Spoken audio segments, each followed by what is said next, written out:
Let's talk about the coverings on your nervous system. They're called the meninges.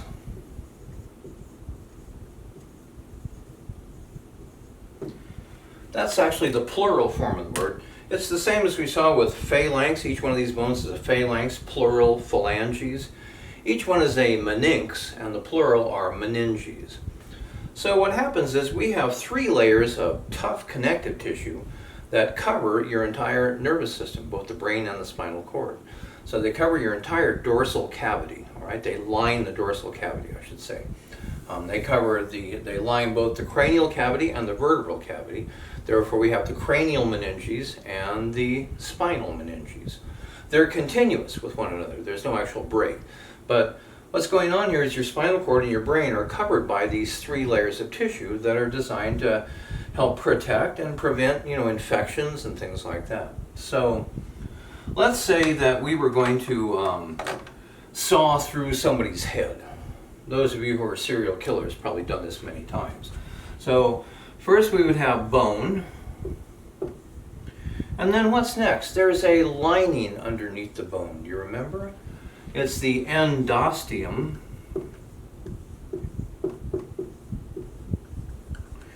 And the endosteum, remember we had osteogenic cells. That's where bones grew in appositional growth. Bones grew in width and diameter. So the endosteum. And then we have a space. This space is called the epidural space.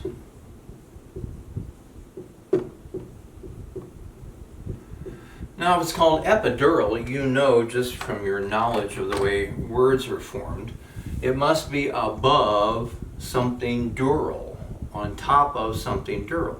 And in fact, that's the case. The layer that we have, the first layer of the meninges, the first meninx, is the dura mater.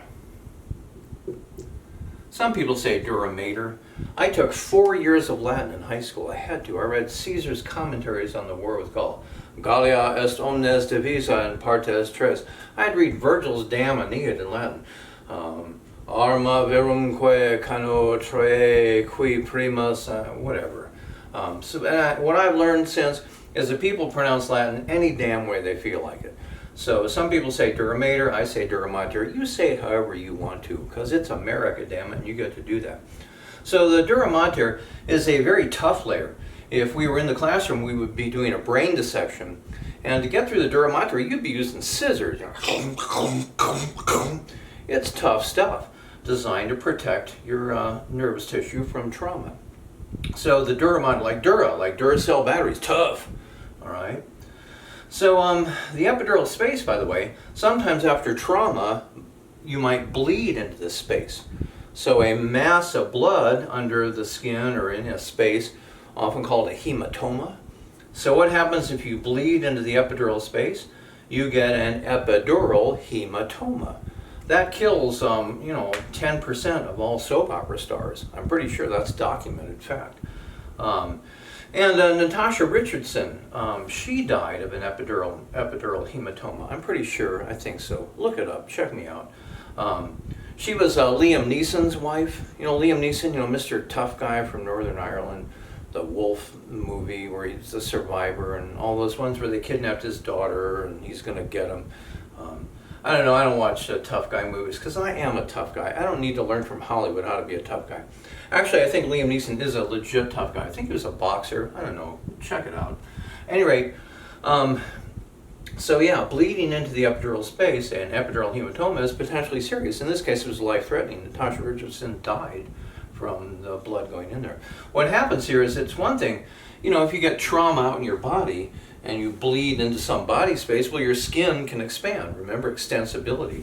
But if you bleed into your cranial cavity, that's bone. It can't expand. And what that does is it increases the intracranial pressure. You put pressure on your brain, and pretty soon your brain's going to stop working from all the pressure bearing down on it. So it's very serious. Hematomas in the brain, epidural hematoma in this case, is a very serious matter, potentially life-threatening. So underneath the dura mater, there's another space. What do you suppose we should call the space under the dura mater? Yes, of course, we'll call it the subdural space. And once again, after trauma, you can bleed into this space as well. The epidural space is much larger than the subdural space, so I think this is actually a more critical hematoma. I don't know. I'm not a neurologist. I don't have to know these things. But this would be a subdural hematoma, okay? So the subdural space, and then what do we have under this? We have the arachnoid mater. You can, I'm sure, recognize the root word, arachnid, spider. This is the spider mother, all right? Now, why the hell is it called the spider mother? Well, underneath the arachnoid mater, we have the subarachnoid space, as you already knew before I even told you. You knew, of course, that was its name. So the subarachnoid space. And the subarachnoid space is full of these little fiber-like things, these little filament-like things called the arachnoid trabeculae. You've seen that word before. It means little beams or struts or whatever. So when they first, were doing the dissections, they saw all these filament-like things, and they looked like spider webs. So that's why they called it the arachnoid mater and the subarachnoid space, because it was full of spider webs. Well, the subarachnoid space is also full of something else that's extremely important. It's full of cerebrospinal fluid, CSF. That's the water-like substance that actually provides nutrients for the brain, formed by the blood-brain barrier, filters the blood, puts the good stuff into the CSF, keeps the bad stuff out. This is where if they do a lumbar puncture, a so-called spinal tap, they put the needle into the subarachnoid space to withdraw CSF for diagnostic purposes, or in some cases to administer meds, okay? This isn't when they have to do it, and they say, oh, we need a spinal tap, we need a lumbar puncture. All the doctors go, oh geez, I'm late for an appointment, get the resident. Nobody wants to do this, because oftentimes you miss. It takes a couple of tries, and it's not a fun thing to do. Oftentimes I think the oh my God, the people who administer anesthesia, anesthesiologists, I think they're often some of the best at it. I don't know. I don't work in a hospital. I don't care. Anyway, underneath the subarachnoid space, then we have finally the pia mater. Pia means gentle. This is the gentle mother. First we have the tough mother, then we have the spider mother, and then the gentle mother. Whoa, sounds like some kind of a sci-fi movie, doesn't it? One of those, fantasy, magic, stuff like that.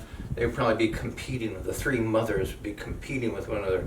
There would be like lots of explosions and demons and things. Anyway, so those are the three meninges.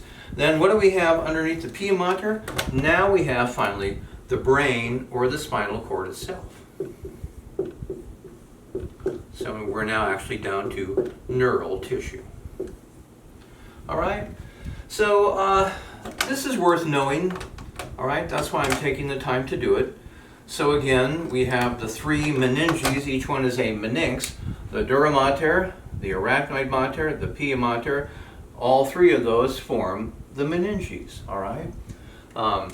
And again, this is clinically important because of the potential of the hematomas and for the lumbar punctures to get the cerebrospinal fluid and so on. Make sure to know these. Look this over. Get used to this. These are layers that we do want you to know. All right? Text or email me with questions.